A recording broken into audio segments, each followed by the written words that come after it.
Hello, and welcome to Unity of Fredericksburg. My name is Chris, and I'm pleased to welcome all of you to the Unity of Fredericksburg weekly online gathering.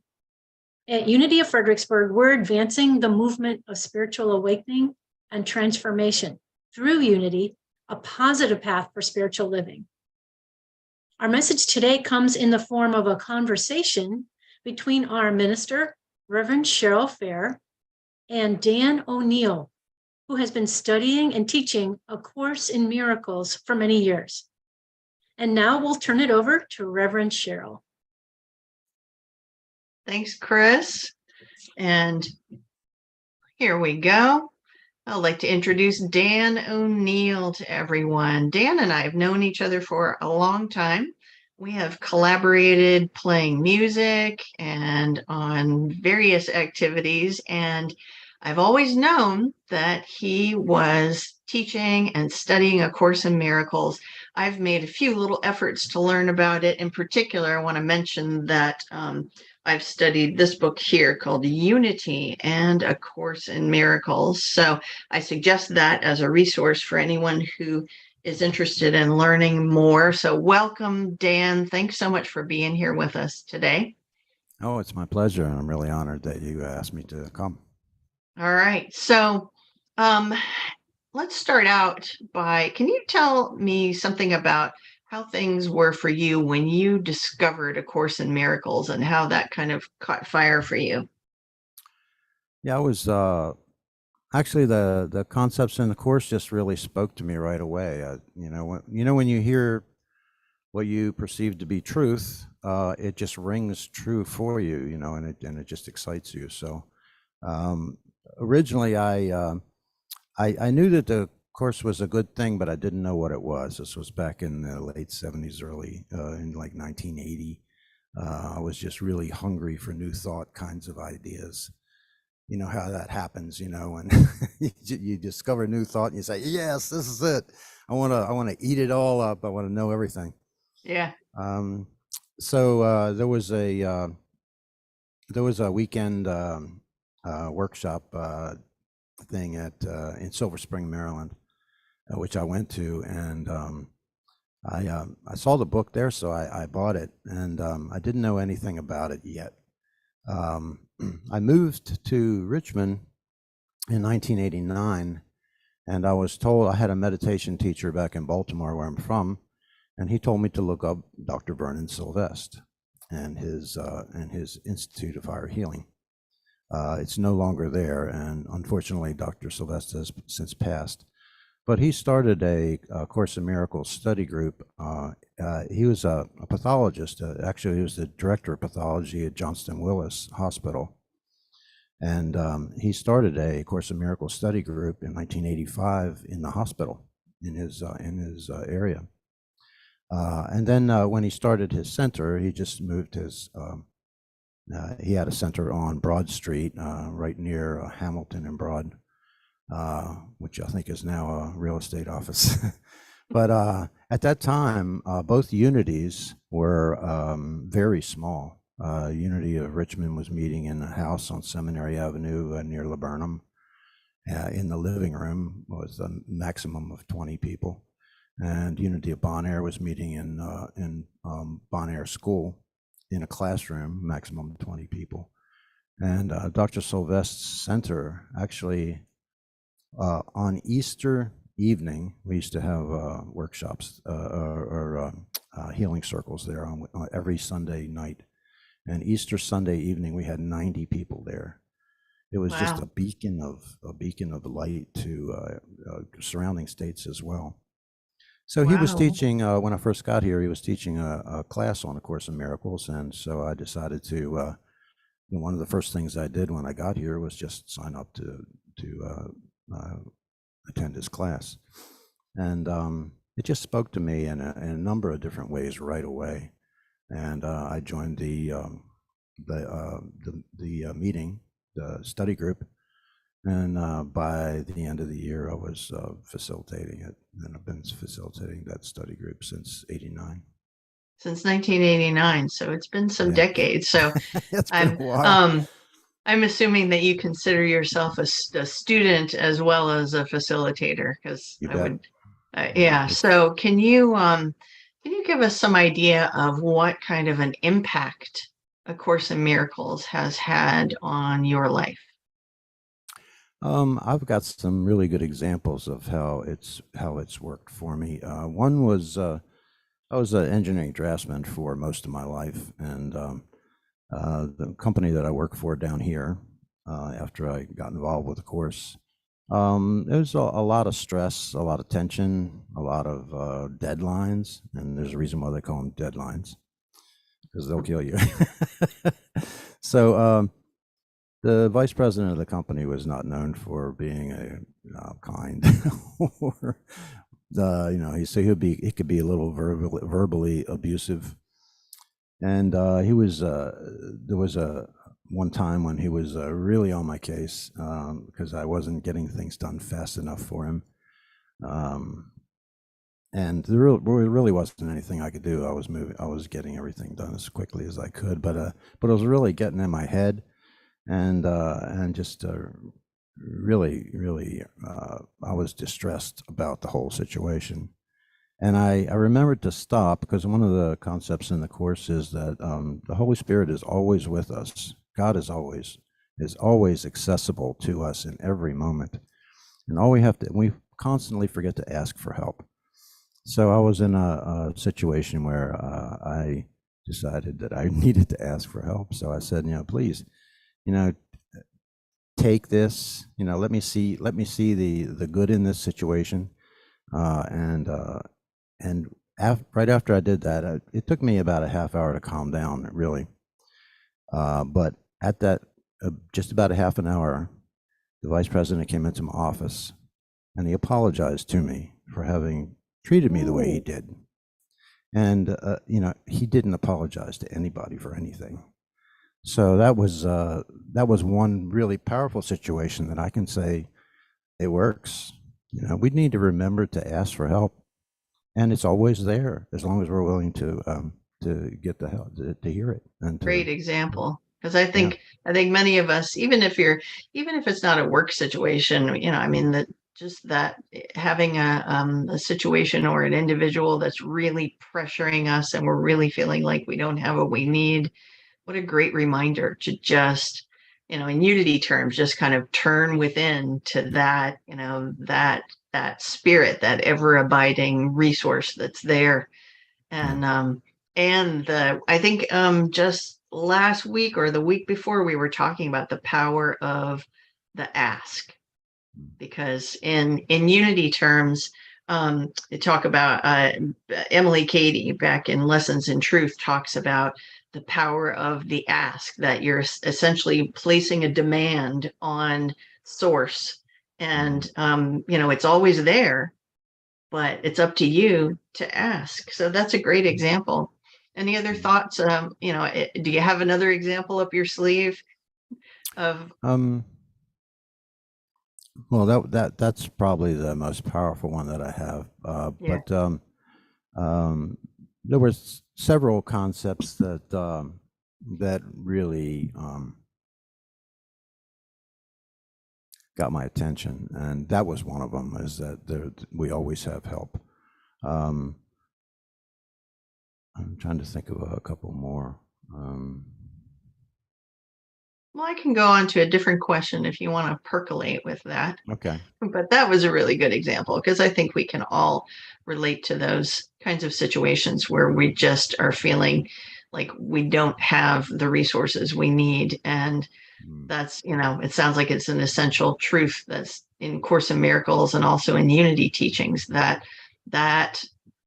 abundance of resource is always there for us. So can you give us a little history of the Course in Miracles? Because when we talk about the New Thought movement, which really kind of came about in the late 1800s, early 1900s, where you had religious science and all of those things kind of popping up, that was sort of a different era than Course in Miracles. So can you kind of give us a little background about when the Course appeared?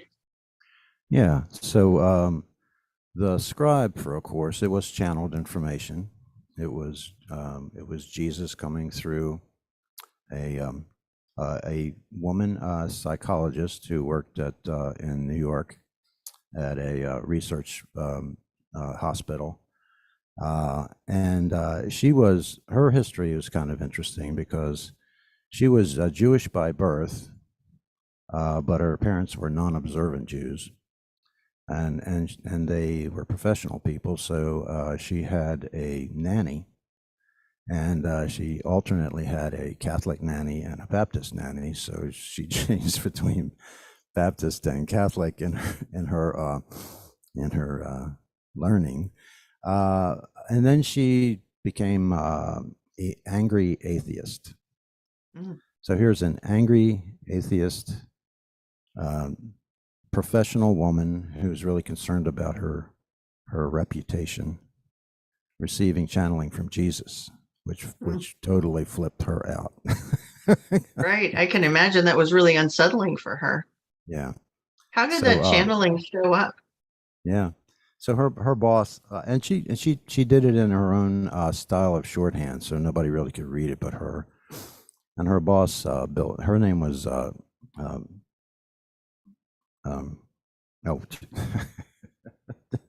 oh, I'm having a brain thing here for a second. Her boss was Bill Thetford, Hmm. and she went to him, and she was really upset that she was getting this information, and she didn't know why. She thought it was totally crazy, and he said, "Well, let's just sit down. Read to me what you took down. I'll type it out. We'll look at it, and if we think it's crazy, we'll just forget about it." So it ended up being 10 years total of channeling, starting in 1967 and ending in 77. And the first section of it was the text. The course is in 3 parts. The first part was the text. The second part was a workbook for students, which is 365 lessons, and the last part was a manual for teachers. Well, we're all students and we're all teachers, so all of it works for all of us, really. And the workbook is designed to retrain your mind away from the way the world thinks about things to the way the divine thinks about things. Nice. I have seen when I was looking over this book that I've mentioned, Unity and A Course in Miracles. I did notice that there's a particular citation there of the workbook being a really useful tool, that kind of daily practice tool, which aligns nicely with the kind of practices that Unity teaches.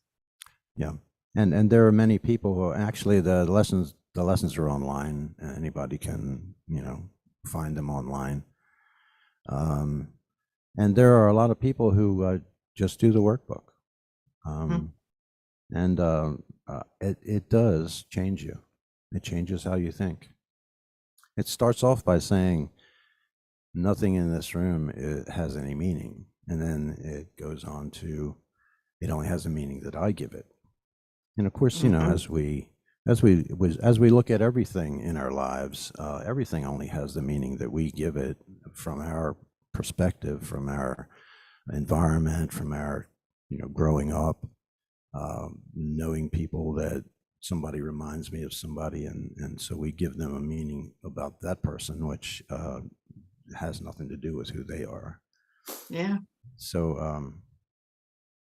and it just starts that way. So the first half of the lessons are about unlearning the ways of the world, and the second half are about relearning. Nice. Yeah. That's great. That's great. So you mentioned that the channeling of the content of those 3 sections, the text, the workbook, the teacher's guide, that came through over a decade. And Right. from my understanding, there are not, I think when you and I were talking to prep for this time together, you said there is maybe 1 or 2 actual centers for A Course in Miracles, but otherwise it's kind of small groups that very often will meet in a Unity center. because that's a comfortable place, but it sounds like it just kind of continues to grow through word of mouth. And now that we've got the internet, it sounds like there's a lot more access for it. Yeah, yeah, it's and you can find a group pretty much anywhere. But of course, as we were talking a little bit earlier about technology, yeah, with the internet, with Zoom, it's much easier for people to connect than it ever was before. Yeah. So let me ask you this. I know that you and I have collaborated a lot at Unity Center in Richmond that you mentioned when you were talking earlier, Unity Up On Air. So since you've been around Unity and you've been studying and teaching the course, how do you see the Course in Miracles and Unity as being similar? So both really put your experience on you. Okay, you choose your experience. You're responsible for what you see and for what you do, and so that's one really powerful thing about the two, because we can choose. We can make a different choice. Yes. Yeah. And also Unity, well, Charles Fillmore was very much into metaphysics and into the metaphysical meanings of, so he would get into the Bible and take the metaphysical meanings of the Bible. Yes. And the Course also has a lot of biblical passages where Jesus is explaining what he really meant. Yes. Instead of what was taken and interpreted in a different way. Yeah, bringing it forward into modern understanding. Right. Yeah. Also, Unity sees Jesus as an elder brother instead of the only Son of God. And that is exactly the same thing that the Course says, that we are all the Christ. Yes. Yeah. And so Jesus was an example, showing us how to do this. And I can imagine that if the Unity founders, Charles and Myrtle Fillmore, if the Course had been around when they were alive, they probably would have been looking into that just like they were looking into so many different things. Because they were looking into a lot of world religions and they attended the Parliament of World Religions. So I'm sure that if the Course had been around, they would have been into that too.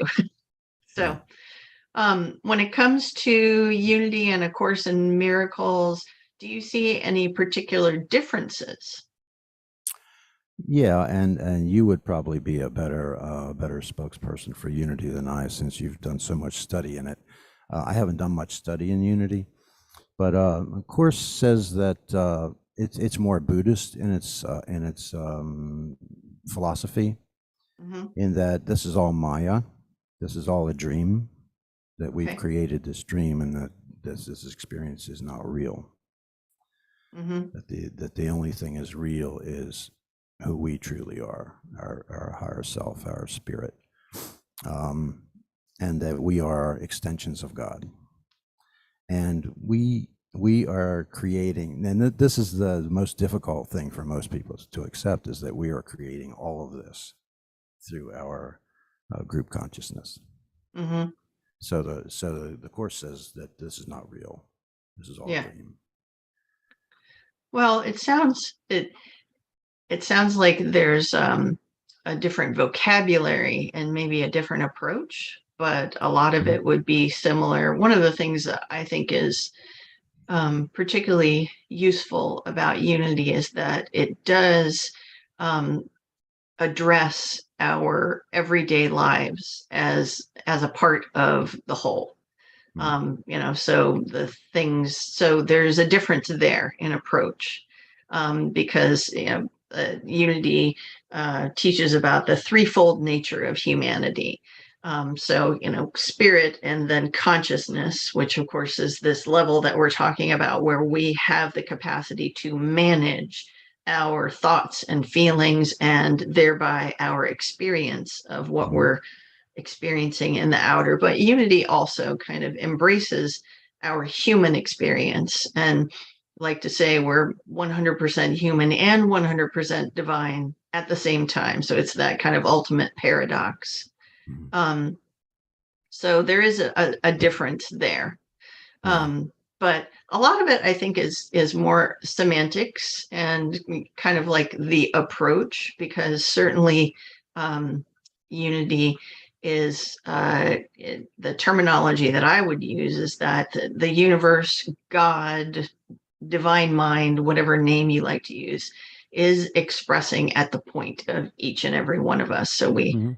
unity terms, we have access to that all the time. Just like we were talking earlier, like when you're in a super stressful situation, you always have the option to take a breath and shift your, consciousness to that kind of source, that abundant source, rather than the limited appearance of what's on the outside.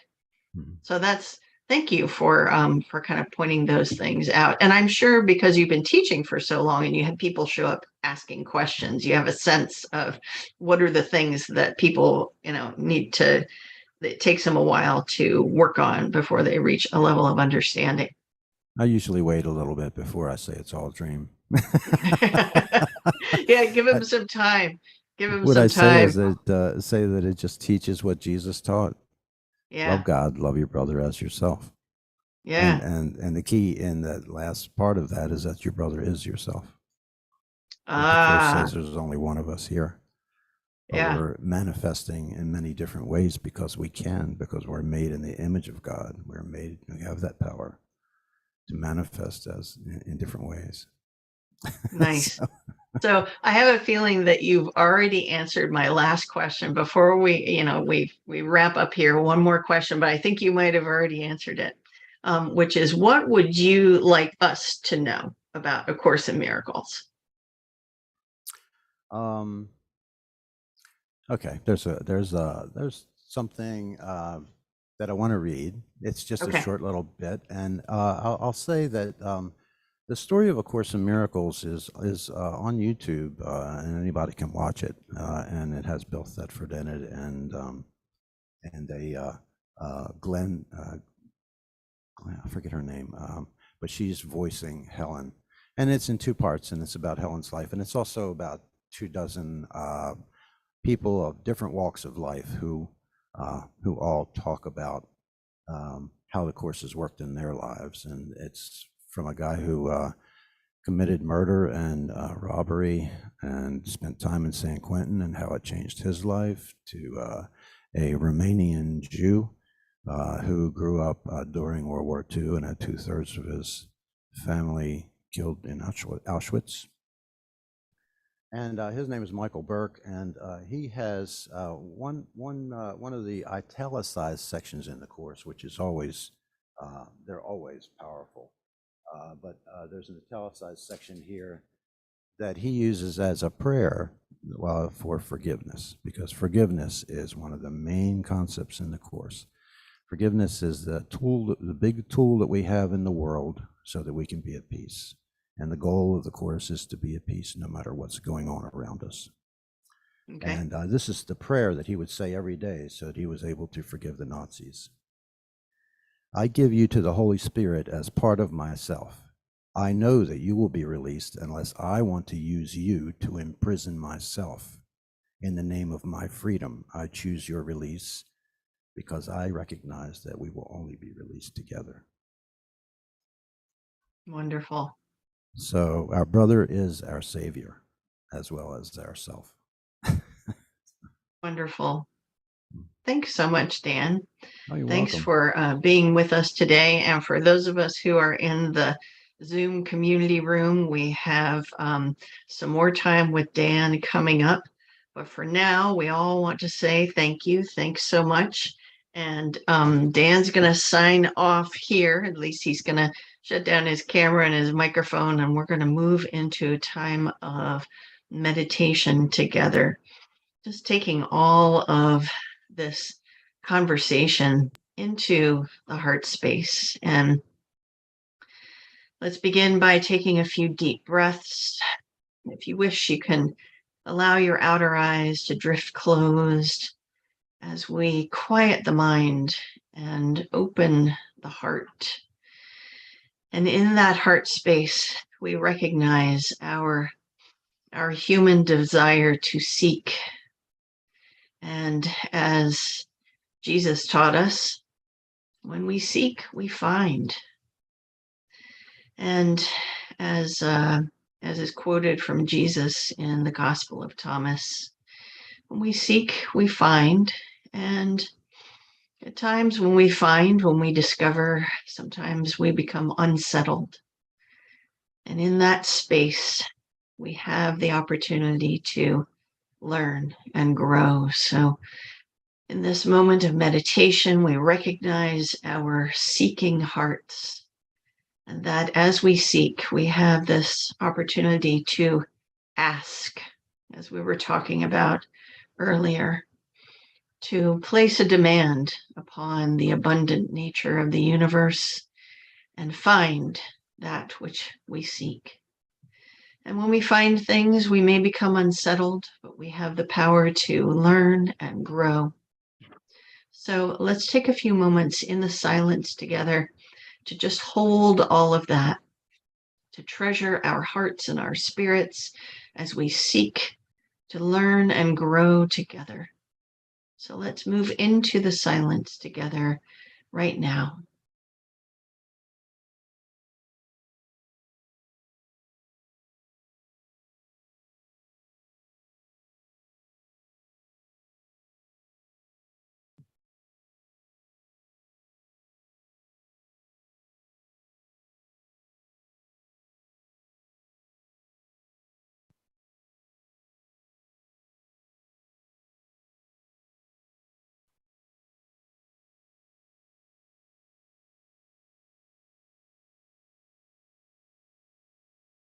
And as we begin to come back to the current moment here and now, let us affirm that as we seek, as we learn and grow, we are secure, we are grounded, knowing that all that is, that the nature of God itself is expressing at the point of each and every one of us.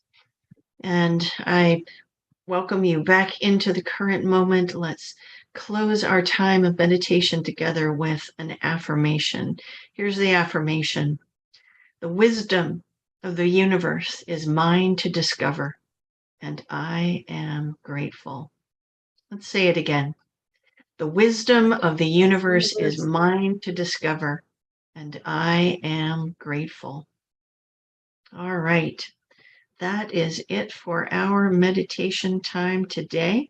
So I'm going to turn it back over to our service leader, Chris.